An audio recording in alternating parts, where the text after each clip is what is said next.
Back in early 2021, after dabbling with Commodore Amiga emulation, I was really keen to get my hands on some original Amiga hardware again. I'd owned an Amiga 500 back in the day, before upgrading to an Amiga 1200, and I picked up a few machines on eBay more recently, but I'd sold them on for various reasons.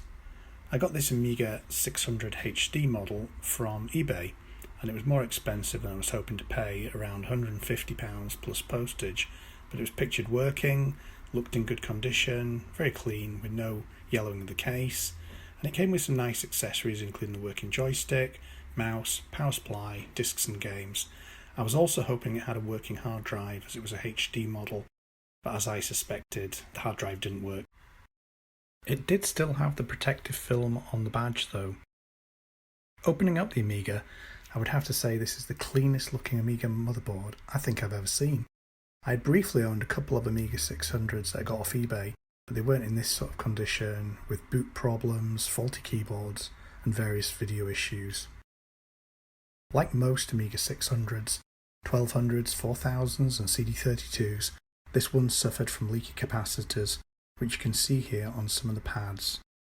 In these photos, you can see the black gunk that's basically the fluid leaking out of the capacitors. This was a pain to remove, but with a soldering iron, some solder wick and alcohol, I was able to remove most of it and replace the capacitors using this handy guide from RetroBench. Following the recap, everything has continued to work well, with the exception of an occasional annoying display glitch. I'll put together a brief video showing that problem, as I'm keen to get that fixed. It doesn't affect most games, but when it does show up, it's really annoying. Finally, I'll just show you a little bit of the Amiga 600 in action with me playing Stardust.